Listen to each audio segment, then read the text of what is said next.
Good morning everyone.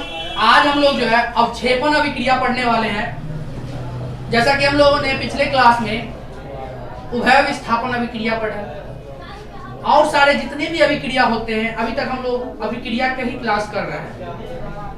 अगर आप लोगों का प्रीवियस क्लास अगर छूटा हुआ है तो आप उसको आई बटन में लिंक दिया हुआ है, वहां से जाके देख सकते हैं या डिस्क्रिप्शन में जाके देख सकते हैं। ठीक है दोस्तों, तो हम लोग अवक्षेपण अभिक्रिया के बारे में पढ़ने वाले हैं। अवक्षेपण अभिक्रिया किसे कहते हैं, क्या है अवक्षेपण अभिक्रिया, क्यों जरूरी है अवक्षेपण अभिक्रिया, इन सारे बातों के बारे में हम लोग चर्चा करेंगे। इन सारे बातों के लिए यहाँ पर अवक्षेपण अभिक्रिया क्यों जरूरी होता है ये सब हम लोग देखेंगे, और अवक्षेपण अभिक्रिया कैसे होता है, और अवक्षेप क्या होता है, और अवक्षेप कैसे प्राप्त किया जाता है, ये सब हम लोग देखेंगे। तो सबसे पहले अवक्षेपण अभिक्रिया कहते किसे हैं, तो वैसी अभिक्रिया जिसमें अवक्षेप की प्राप्ति होती हो। ध्यान से सुनिएगा, वैसी अभिक्रिया जिसमें अवक्षेप की प्राप्ति होती हो उसे हम लोग अवक्षेपण अभिक्रिया कहते हैं। अब आप लोग के मन में आया होगा ये अवक्षेप होता क्या है, व्हाट इज अवक्षेप।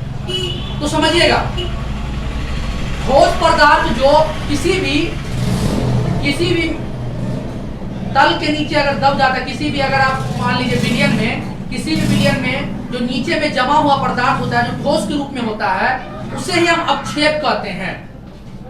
जैसे कि आप लोग एक बीकर ले लीजिए, हम लोग देखेंगे लेकिन पहले अभी समझ लीजिए थोड़ा सा। एक बीकर ले लीजिए, इसमें समझिए कुछ लिक्विड पदार्थ डाला गया है और यहाँ पर जो अवक्षेप के रूप में जो प्राप्त हो रहा है, ये अवक्षेप के रूप में जो प्राप्त हो रहा है ये ठोस होगा। क्या होगा, ये जो मुझे अवक्षेप के रूप में प्राप्त हो रहा है डैश डैश करके, ये ठोस होगा। इसी प्रकार के मतलब अभिक्रिया को हम लोग अवक्षेपण अभिक्रिया कहते हैं। तो हम लोग परिभाषा क्या देखें, वैसी अभिक्रिया जिसमें अवक्षेप की प्राप्ति हो, क्या हो, जिसमें अवक्षेप की प्राप्ति हो उसे अवक्षेपण अभिक्रिया कहते हैं। उभय विस्थापन और अवक्षेपण अभिक्रिया में कुछ कॉमन बातें हैं। हम लोग देखे थे जो सिल्वर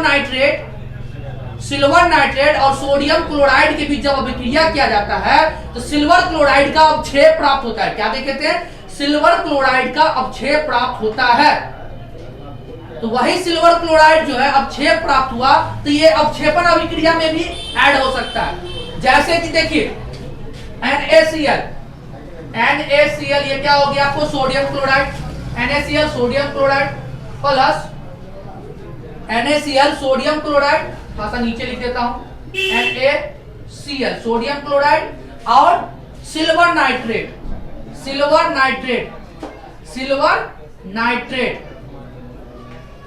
जब सिल्वर नाइट्रेट के साथ अभिक्रिया किया जाता है, क्या, सिल्वर नाइट्रेट के साथ मतलब सोडियम क्लोराइड के विलयन में सिल्वर नाइट्रेट डाला जाता है तो हमें सोडियम नाइट्रेट और क्या प्राप्त होता है, सिल्वर क्लोराइड की प्राप्ति होती है। देखिएगा अभिक्रिया होगा, देखिएगा इस अभिक्रिया में कैसे बनता है, सिल्वर क्लोराइड और सोडियम क्लोराइड और सिल्वर नाइट्रेट में जो अभिक्रिया होता है तो हमें सिल्वर क्लोराइड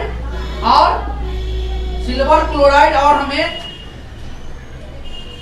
सोडियम नाइट्रेट की प्राप्ति होती है। सोडियम नाइट्रेट की प्राप्ति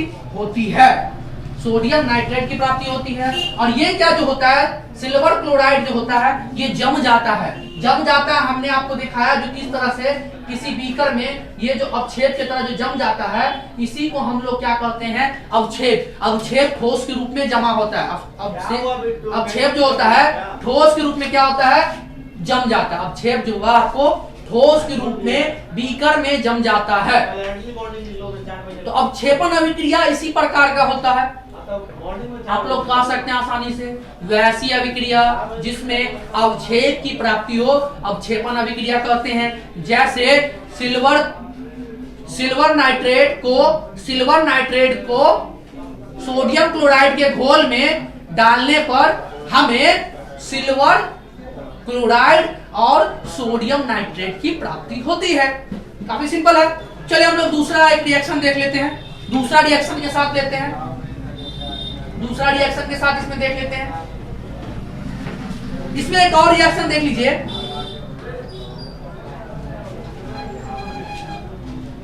जब हमें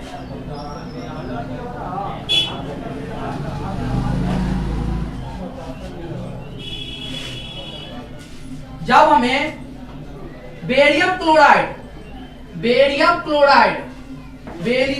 क्लोराइड को सोडियम सल्फेट के साथ अभिक्रिया किया जाता है। क्या चीज? सोडियम सल्फेट के साथ अभिक्रिया किया जाता है, सोडियम सल्फेट के साथ अभिक्रिया किया जाता है, तो हमें बेरियम सल्फेट क्या प्राप्त होता है? बेरियम सल्फेट और NaCl प्राप्त होता है, सोडियम क्लोराइड प्राप्त होता है, सोडियम क्लोराइड प्राप्त होता है। और ये जो है बेरियम सल्फेट जो है अवक्षेप के रूप में प्राप्त होता है, ठोस के रूप में प्राप्त होता है। तो आप लोग को समझ में आ रहा होगा जो अवक्षेपण अभिक्रिया क्या होता है। छोटा सा अभिक्रिया है, जैसे कि आप लोग का जो कोई अभिक्रिया है जो बड़ा बड़ा होता है, थोड़ा सा गिर गया, उठा लेते हैं। बड़ा बड़ा अभिक्रिया, संयोजन अभिक्रिया, वियोजन अभिक्रिया, वैद्युत अपघटन अभिक्रिया, उससे ये छोटा अभिक्रिया, मतलब छोटा मीन्स ये हुआ जो कम थोड़ा सा पढ़ना पड़ेगा आपको 11 मतलब 10th की क्लास में। लेकिन आप जैसे 11 12 में जाइएगा और अच्छे से विस्तार से पढ़िएगा तो अवक्षेपण अभिक्रिया आप लोग को समझ में आया होगा। वैसी अभिक्रिया जिसमें अवक्षेप की प्राप्ति होती हो, वैसी अभिक्रिया जिसमें अवक्षेप की प्राप्ति होती हो उसे अवक्षेपण अभिक्रिया कहते हैं। जैसे हम लोग क्या बेरियम क्लोराइड को सोडियम सल्फेट के साथ अभिक्रिया किया जाता है, तब हमें बेरियम सल्फेट और सोडियम क्लोराइड की प्राप्ति होती है, NaCl की प्राप्ति होती है। ठीक है। या आप एक और परिभाषा लिख सकते हैं इसमें, जब सोडियम क्लोराइड के विलयन में सिल्वर नाइट्रेट का घोल डाला जाता है, तब हमें सिल्वर क्लोराइड और सोडियम नाइट्रेट की प्राप्ति होती है। तो ये था अवक्षेपण अभिक्रिया। उम्मीद करता हूं आपको समझ में आया होगा अवक्षेपण अभिक्रिया। पिछले क्लास में हम लोगों ने उभय विस्थापन अभिक्रिया पढ़ा था, एकल विस्थापन अभिक्रिया भी हम लोगों ने पढ़ा, उसके बाद संयोजन अभिक्रिया, वियोजन अभिक्रिया, वैद्युत अपघटन अभिक्रिया।